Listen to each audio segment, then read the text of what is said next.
사랑하는 성도 여러분, 오늘 이 말씀을 들으시는 여러분의 마음은 어떠하십니까? 요즘 유난히 외롭다고 느끼시는 분이 계실지 모르겠습니다.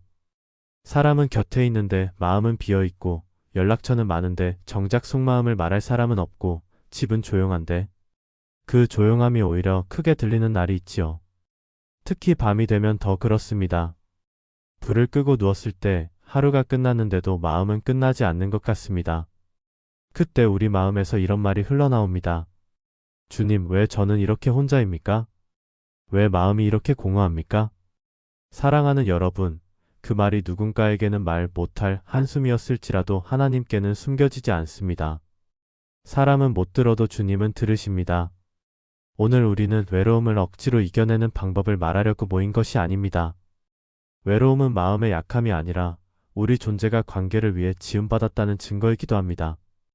그래서 하나님은 외로움의 문제를 단지 감정 관리로만 다루지 않으시고 복음으로, 임재로, 공동체로, 그리고 소망으로 다루십니다. 오늘 말씀을 통해 주님이 여러분을 고아처럼 버려두지 않으신다는 약속이 머리에 치식이 아니라 가슴의 위로가 되기를 바랍니다.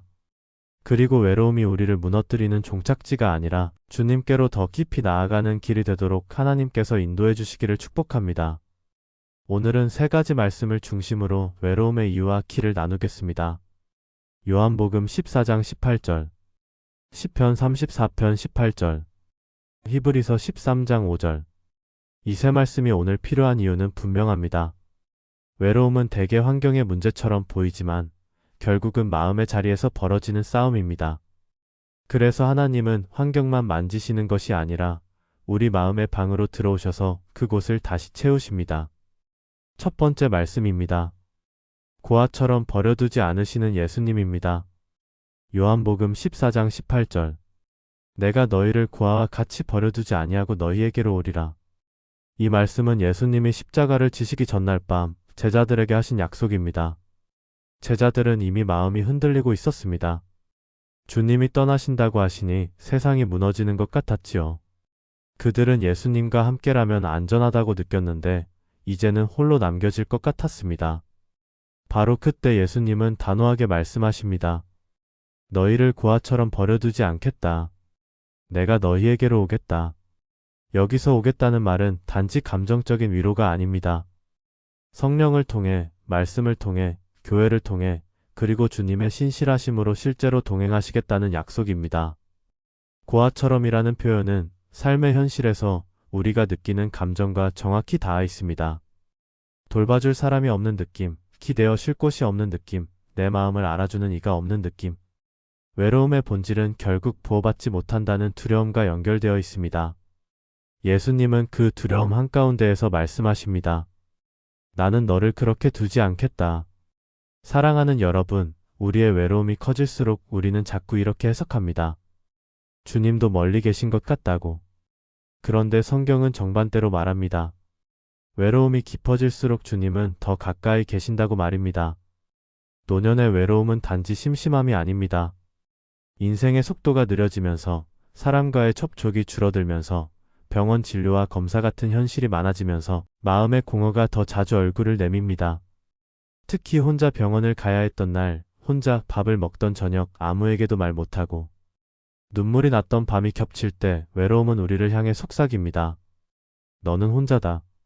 하지만 오늘 말씀은 우리에게 이렇게 붙잡으라고 합니다. 너는 고아가 아니다. 너는 버려진 사람이 아니다. 예수님이 너에게로 오신다. 한 성도님이 이런 이야기를 나눈 적이 있습니다. 어느 날 아침 병원 예약이 잡혀 있었는데 가족들이 다 바쁘고 거리도 멀어서 혼자 가게 되었습니다. 접수 창구 앞에 서서 번호표를 받고 대기 의자에 앉았는데 심장이 괜히 빨리 뛰더랍니다. 주변에는 사람들이 있는데도 그분은 유독 혼자 섬처럼 떨어진 것 같았다고 합니다. 그때 마음속에 이런 생각이 올라왔습니다. 이런 일도 혼자 감당해야 한다니 내가 참 초라하구나. 그런데 이상하게도 그 떨림이 끝까지 무너지지 않고 숨이 가라앉는 순간이 왔다고 합니다. 그날 집에 돌아와 말씀을 펼쳤는데 마침 요한복음 14장 18절이 눈에 들어왔습니다. 주님이 나를 고아처럼 두지 않으신다고. 그분이 고백하셨습니다. 그날을 돌아보니 누가 옆에 잡아준 손이 있었던 것은 아니지만 마음이 끝까지 붕괴되지 않은 것이 은혜였다고. 그리고 그 은혜는 주님이 나를 버려두지 않으셨다는 증거처럼 느껴졌다고 말입니다. 또 한 분은 배우자를 먼저 떠나보내고 저녁 시간이 가장 힘들었다고 말합니다. 아침은 바쁘게 지나가도 해가 지면 집안이 너무 조용해지니까요. 식탁에 밥을 차려놓고 숟가락을 들기 전에 멍하니 앉아있는 시간이 길어졌다고 합니다. 시계 초침 소리가 유난히 크게 들리고 빈 의자 하나가 마음을 더 아프게 했다고 합니다. 그런 날마다 그분은 자신에게 말했습니다. 괜찮아, 익숙해져야지. 하지만 진짜 마음은 괜찮지 않았습니다. 그래서 어느 날은 밥을 반쯤 먹고 그냥 그릇을 치웠고 문득 눈물이 나왔습니다. 그때 그분이 한 가지를 해보셨습니다. 아주 짧게 있는 그대로 주님께 말한 것입니다. 주님, 오늘 저녁은 너무 쓸쓸합니다. 그 이후로 모든 것이 단번에 바뀌진 않았지만 그분은 한 가지 변화를 경험했다고 말합니다. 외로움을 숨기지 않고 주님께 말하기 시작하니 외로움이 전부가 아니게 되었다고. 주님께 말하는 그 순간만큼은 혼자라는 결론 대신 동행이라는 약속이 마음에 들어왔다고 말입니다. 외로움을 이기려 애쓰기 전에 외로움을 주님께 말할 수 있어야 합니다.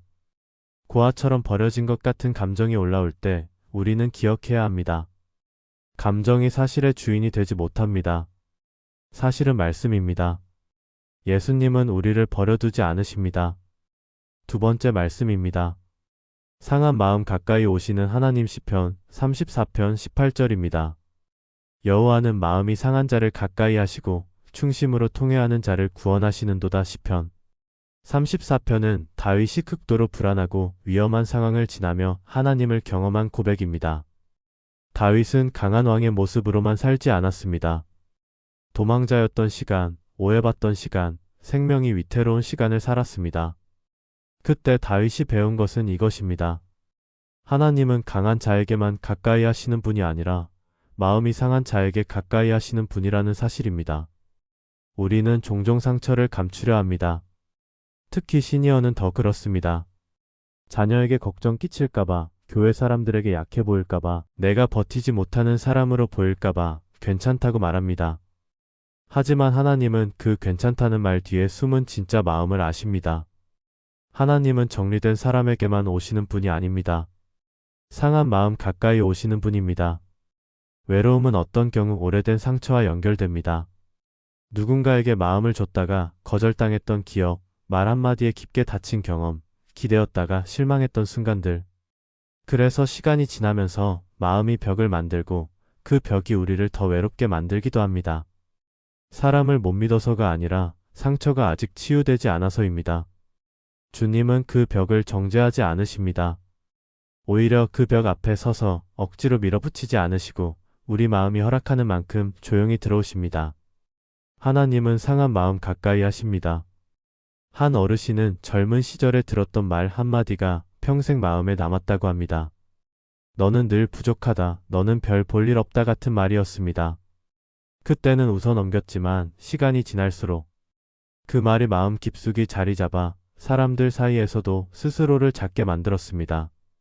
그래서 누가 다가와도 마음을 열지 못하고 속으로는 외로운데 겉으로는 괜찮다고 말하며 지냈습니다.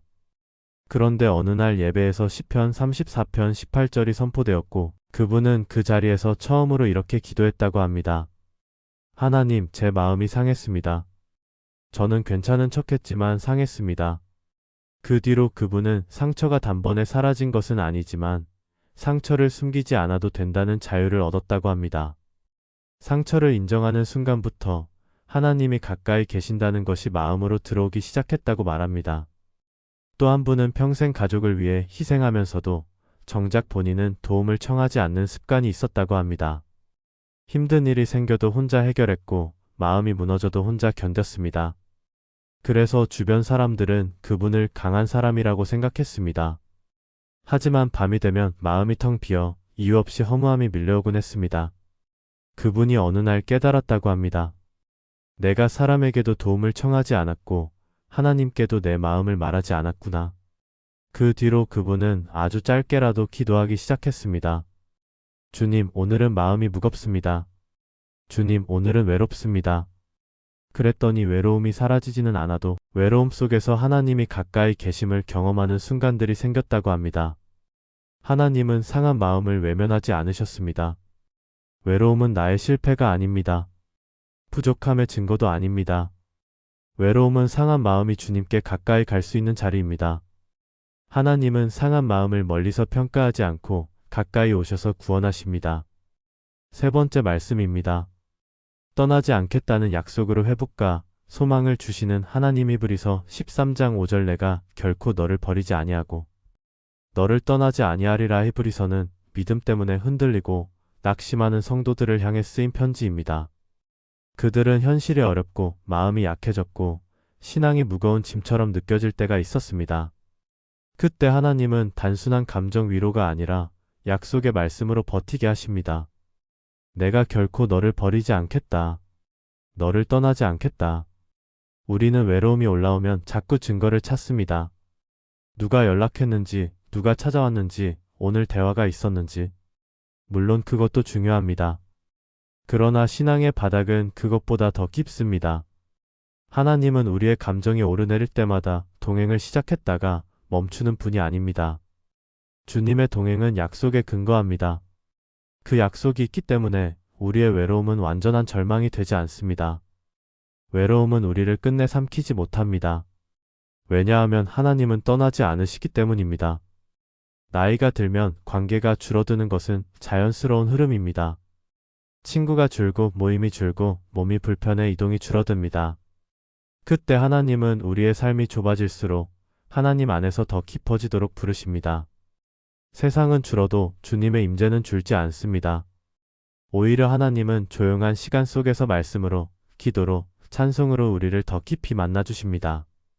한 성도님은 큰 사건이 있던 것은 아닌데 어느 시점부터 연락이 뜸해지고 방문이 줄어들면서 마음이 무너졌다고 합니다. 처음에는 이해했지만 시간이 길어지니까 자꾸 해석이 붙었습니다. 내가 잊혔구나. 내가 중요하지 않구나. 그분이 어느 날 히브리서 13장 5절을 읽고 종이에 크게 적어 침대 옆에 붙여두셨다고 합니다. 내가 결코 너를 버리지 않겠다. 그리고 하루에 한 번씩 그 문장을 천천히 읽으며 기도했습니다. 주님, 사람의 발걸음이 줄어도 주님의 발걸음은 줄지 않는 줄 믿습니다. 그분은 고백합니다. 그 후 상황이 갑자기 바뀐 것은 아니지만 마음이 바닥까지 내려가던 그 길이 멈추었다고. 약속이 나를 붙들어 주었다고 말입니다. 또 한 분은 외로움이 가장 깊어질 때 이상하게도 다른 사람의 아픔이 더 보이기 시작했다고 합니다. 요양원에서 말이 없는 옆침상 어르신, 식사 시간에 늘 조용히 있는 분, 가족이 자주 오지 않는 분. 처음에는 그것이 더 슬펐는데 어느 날 그분이 조용히 기도하기 시작했습니다. 하나님, 저분도 외롭지 않게 해주세요. 그 기도가 시작되자 외로움이 완전히 사라지진 않았지만 성격이 바뀌었다고 합니다. 나를 삼키는 외로움이 아니라 누군가를 품게 하는 외로움으로 바뀌기 시작했다고 말입니다.